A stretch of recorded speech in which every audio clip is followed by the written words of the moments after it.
EFCC raids home of former Lagos State Governor, and repentant bandits help security in Zamfara State. Is this really a good idea? This is Plus Politics, and I am Felicity Ezewuike.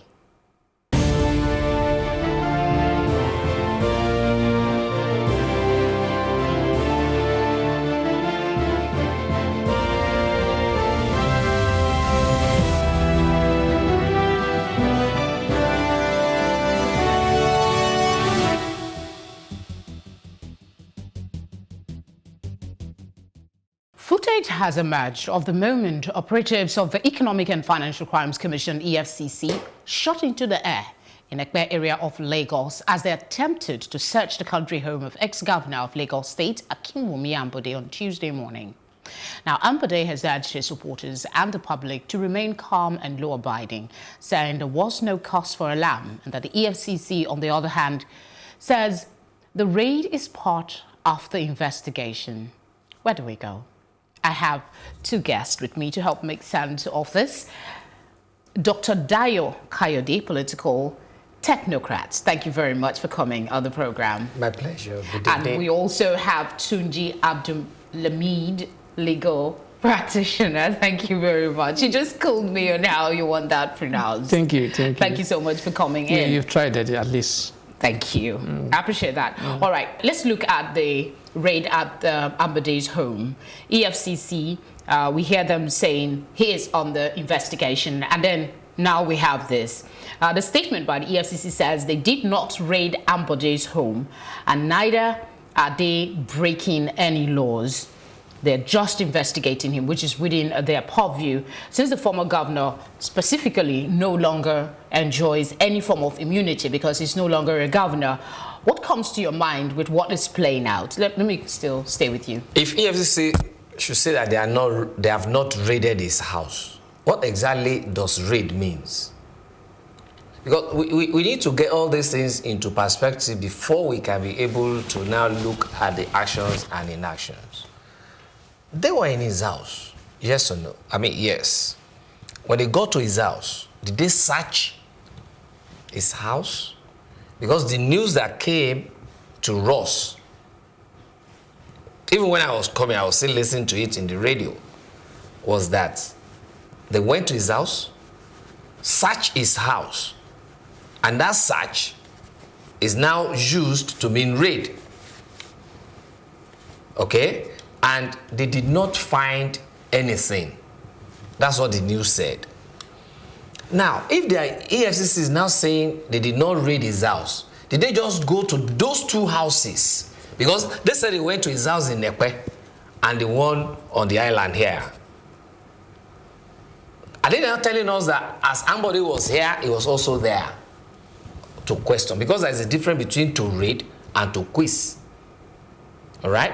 So, if they're now coming and saying they didn't raid, what have they gone to those two houses simultaneously to do? That is one. Two, even for investigating Ambode, I don't see it as a news in any way to investigate him, because even when he too came to power the other time, he raised some issues against Raji Fashola, okay?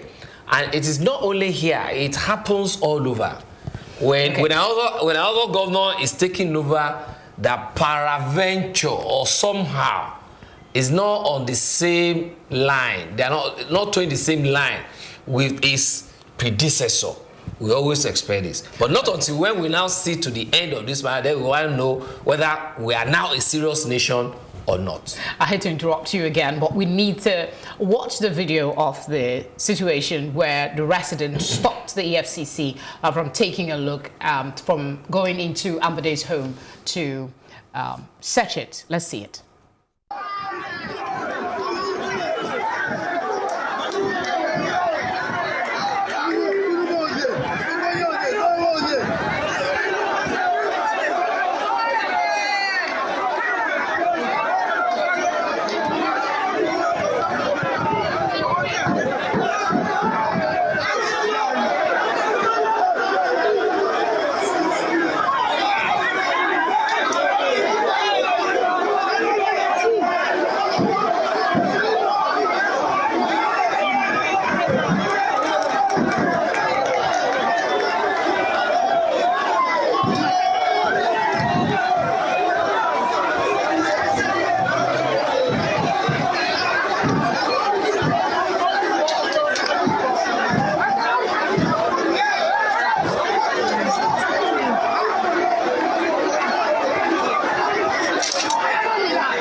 just come to you, Barrister.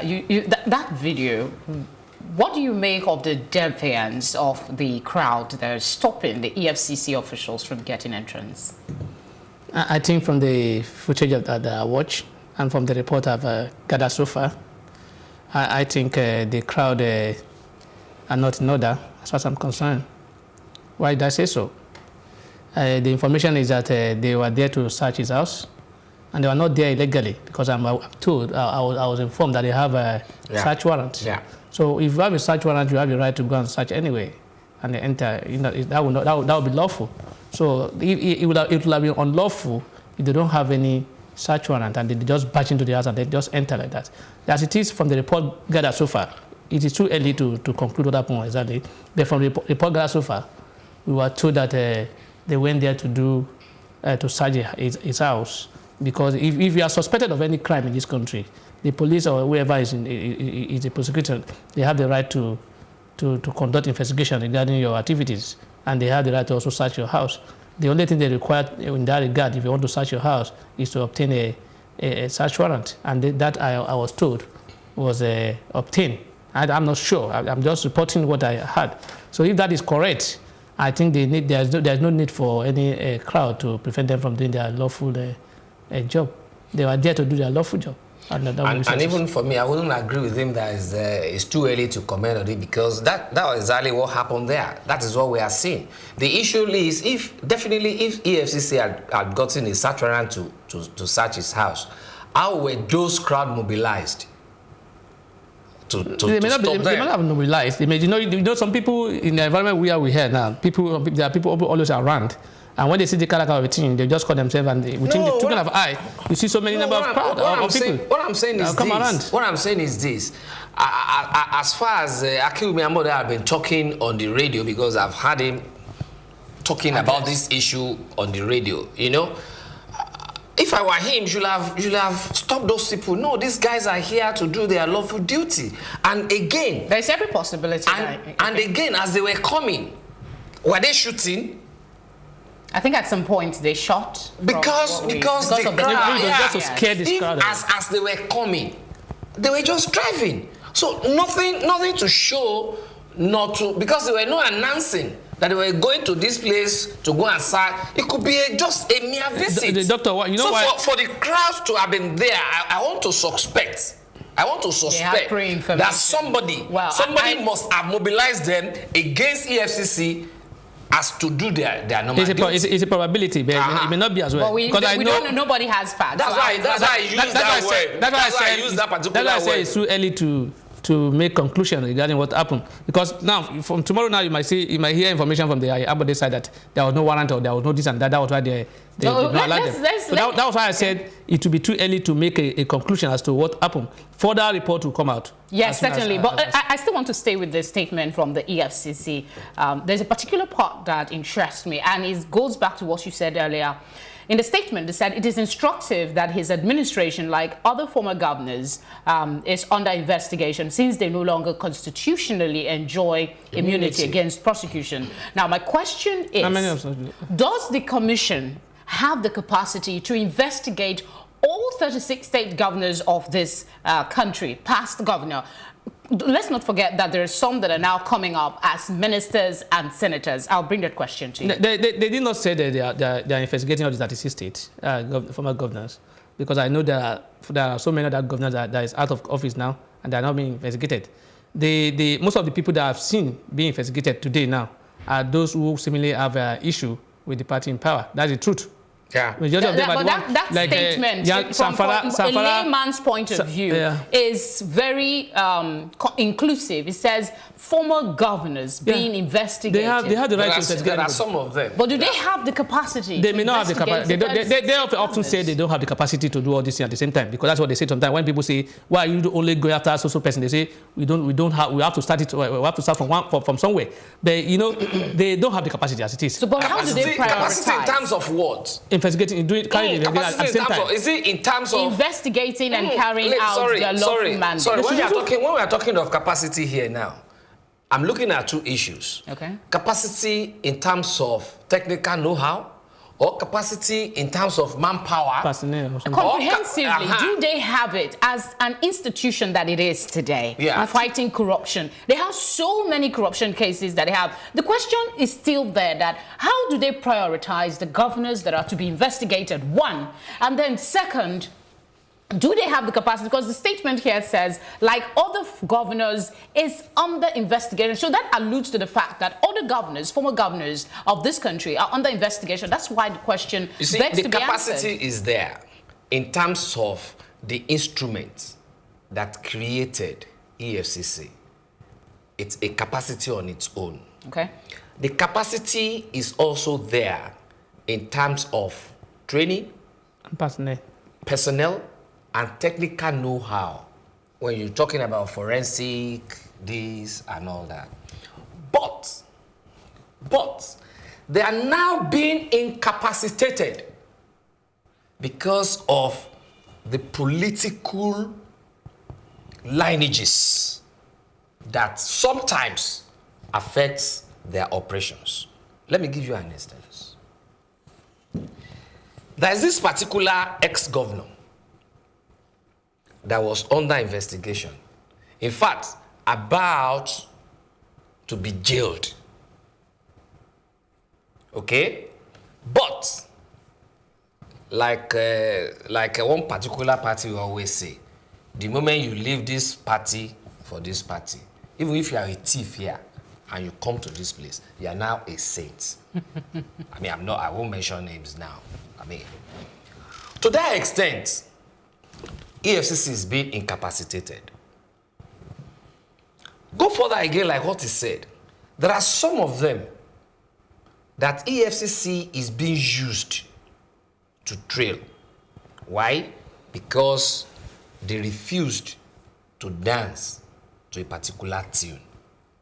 But isn't that something that we should... That is another area. That is another area entirely. Like what I said, somebody must have informed that crowd that EFCC was coming to Ambode's house. If not, how will they have been able to muster all those number of people that are disturbing them there?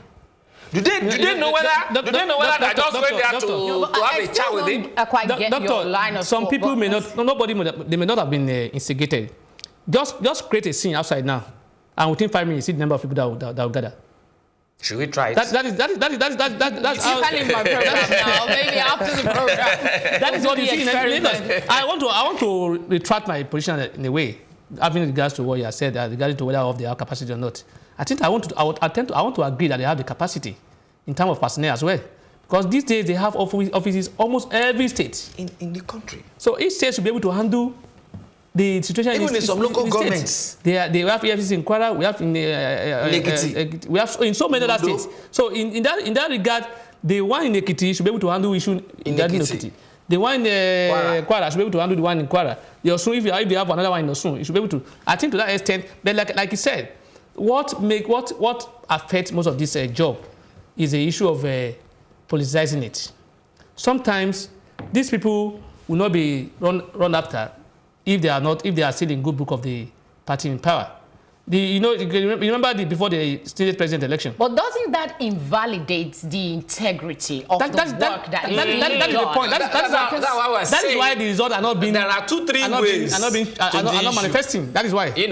And that's why it took them a long time to be able to conclude Dariye's case. Okay, let's look at this guy. The guy that wanted to protest against Lawal. He was in court, and as soon as he decided to drop his ambition after a meeting with the president of the they withdrew everything. They became a good boy. They sent his file to the ADF. Let's move a bit away from the EFCC for a second and look at Ambode's reaction to the whole fiasco. First, when they came up with the 3 billion naira allegation that he has it in his account. 9.9 billion. 9.9 billion, yes. In his account that they are going to investigate. He came up and said he has no account that has that amount of money in it. He also said that the EFCC has not had any direct communication with him all through this period. He's just seeing it in the media. And you know, if you juxtapose that with the position of the EFCC that they conduct investigation and then they carry out, they bring the results, but this person is already in the media being tried, doesn't that kill the essence of the entire process? Here is a country that even when you and I are seeing this thing as black, the moment somebody who is above us is saying white, when you owe your allegiance, you say yes, this black is white. EFCC, as regards the way they are not supposed to go to accuse anybody without without communication. Prior communication with each other. Okay, that is one. Two, we are in a country where even when a letter is being given and even signed, they will say, no, I have not been communicated with. Why? Because they are trying to hide so many things. So the way it is difficult for somebody like me to believe either EFCC or even Ambode until we can now lay our hands on some facts. No, we wait until we see the facts on ground. Let me come do you know the 9.9 billion they are talking about? It's not as if they said the money is still in the account. That they said there is a trace that 9.9 million naira was transferred from one account opened in the name of government to another account, somebody's account. Yeah. They did not even say it's somebody who is his close aid. Somebody who is his close aid. Just as is happening to that woman. The problem we have in the country is that sometimes our agency who are fighting corruption or whatever, they are too much in a hurry. Yeah. You have to you can't nail anybody except you have evidence in this country. That's the law. So wouldn't that now explain the behavior of the crowd? Because if EFCC is seen as an institution that has integrity, I'm very sure people will give them all the support. That will not justify any out of the crowd, as far as I'm concerned. Because the only situation where that can be justified is a situation whereby they are doing illegal duty operation. If it's illegal, they don't have the right to do what they are doing. Then in that case, you can say integrity is in question. Yeah, the integrity. But who determines integrity of the EFCC? It's not them. Who among them even has integrity? So the issue among them. The issue is that they should not have prevented them from. They want to do their lawful duty, and they are there with a search warrant, based on the information we gathered. So if they are there with search warrant, I don't see the reason why the crowd should say they should not do what they want to do. In as much as they are not doing anything illegal. If they are doing anything that is legal, that's when you can say no. What you are doing is not proper. It is not normal. But if it's legal, there is no matter what you think, no matter what justification, whether they have integrity or they don't have integrity, it is not within your mouth to say because you don't have integrity, I will not obey you. Even Barrister, look at that environment. You will know that there are no shanty houses there. Okay, peradventure, by the time the EFCC arrived there, they quickly asked some people living within that vicinity to go and mobilize people. Because I can see from that clip, I can see from that clip, people rushing from every side of the road to that particular point. I mean, so if there is nothing hidden, why mobilizing people to come and disturb? But don't you think that maybe this is a trial that could have been resolved if there has been a direct communication? On the layman's terms. Even when there is direct communication, they are flexing muscles on themselves. No, the proper thing to have been done. Hold on. Ambode says they've not had any communication with him. Yeah. And he's been investigated. They have a warrant of arrest for his home, to search his home. Wouldn't it have made things a little easier if they have a question that needs to be clarified? They ask the man. It will have. And that is the proper thing to have done. If you have any issue against me, the proper thing you're supposed to have done is to call me.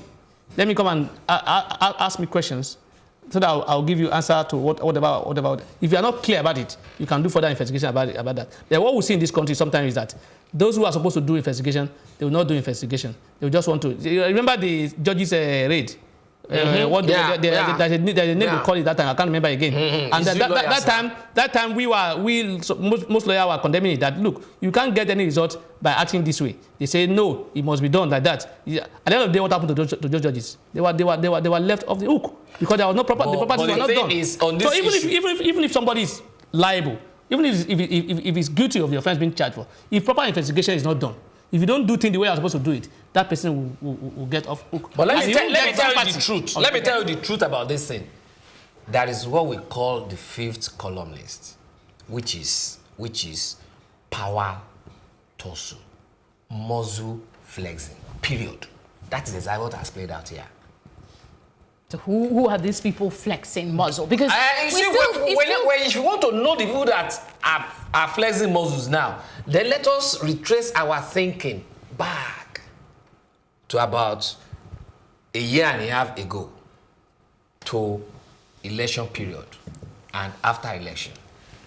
Then we know who and who are flexing muscles. Nothing other than that. No, I know. I nothing other than what that. is happening is about politics. Politics. If muscle once you are not, the way you play politics in this country, it's about, and that's why we're not growing. We're not developing because people in government are not thinking about development. They are thinking about the next election. So anyone they believe it can be an obstacle to them, or whom they see they have a case to settle against, they will use whatever they have against him. That's just the truth. Okay, I tell people in 2015 when the issue of the National Assembly crisis was there, I say it's just about 2019. Yes. And what do you see today? The people who are complaining at that time that those National Assembly are this and that or whatever, some of them are in that National Assembly now. Yeah. They condemned 30 million naira car at that time, but they are buying 50 million naira car now, and nobody's talking. And nobody's talking. All right, we'll still get back to the integrity of the EFCC if we have enough time. But I'd like to ask this question. There was a statement from the APC spokesperson. I'm looking at the political, because you were saying they are political undertone. The party has reacted to the ongoing issue, and Larry Nilu says, and I quote him, "It is about time we knew that the APC government is not joking with its commitment to fight corruption in whatever form it is. This government has demonstrated that there are no sacred cows."